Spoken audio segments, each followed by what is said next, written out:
So to get time mastery, we need to work on your business. So the definition between working on your business versus in is this. When you're working on your business, you're doing tasks that may not seem very urgent at the time, but they're really, really important long term.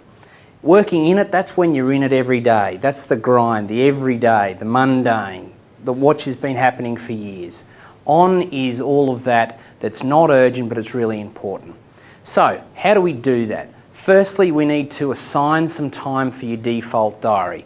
So, looking at a general default diary here, we're going to need to spend at least about 5 hours a week. Okay, 5 hours a week. Now, if you're not there right now, don't get all stressed and say, Bruce is trying to make me do 5 hours a week and I'm not doing any, and get all stressed out about that. I say as a minimum, once you've been doing this a while, it should be a minimum of 5. If you've been on the coaching for a long time, it's going to be probably 10, 15 hours. But initially, it's normally only about 5 hours is what we're aiming for here. So I've just used these round circles and a dot in the middle just to prove the different times. So you might allocate 5 hours a week, and that might be those particular times. Now, the second point of making sure that we do this is the second step, is to develop a reward or consequence for not sticking to your 5 hour slots, or however many hours you're actually going to say, is that you're doing a reward or consequence. I'll give you 2 examples to explain this. Coaching a builder. I said to the builder, if you didn't stick to these particular times, Mr. Builder, what would you really hate if I took it away from you? And he said to me this, Bruce, I love beer. I love beer. I love beer on a Thursday, Friday afternoon, and I love having a few glasses of beer when it's hot. All right, and I said, great. So here's going to be your challenge. This is going to be your consequence. If you don't stick to your times and email me or contact me and say that you don't stick to those, I'm going to take beer away from you. You can't have beer. Would you agree to that? And he said yes. So guess what? He wanted to make sure that he wanted that little beer on a Friday, Thursday, whenever he had them. So he stuck to them. Okay, there. Here's another one on reward. So that was consequence. This is about reward. I was coaching a lady in a service-based business. Same thing. She didn't really respond too well to consequences. She didn't really respond to that. So I said, all right, well, look, what reward could we gift you if you did stick to these? She said, look, I love going horse riding. I don't do it enough. And I said, great. So what we're going to do on the weekend is, given you stick to your 5 hours, you're going to be able to go horse riding, and we're going to make that happen.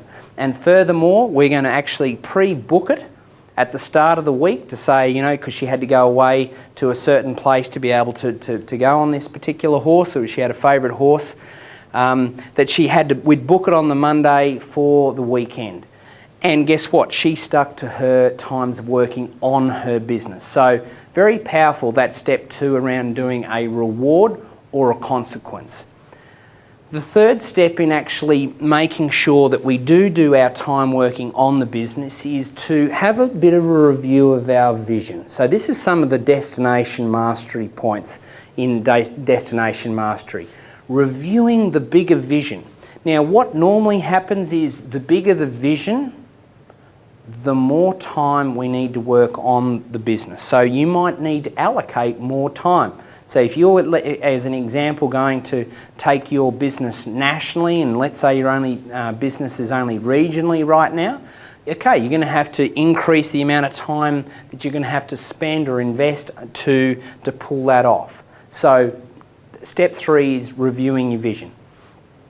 The other point that I'm going to say right now is, once you're doing that, to create a frame of reference, I'm going to ask you to start looking at a lot of the other videos, especially around the 5 ways to increase your profits, okay? Because the greater level of your frame of reference is going to help you build time and build what you think you're going to need for working on the business. Last point, really important. Point 5. Make this time non-negotiable. It is not negotiable. You just do it. That's it. Okay, it's non-negotiable. So important point, that last one. Let's do this in your business. You've got to be doing this 5 hours a week. If you're not doing it, that's fine. You can ramp it up. If you're doing, and if you've got a bigger vision, you may need more. Either way, you've got to do it. Have fun with executing this particular strategy, and I look forward to seeing some of the results come back.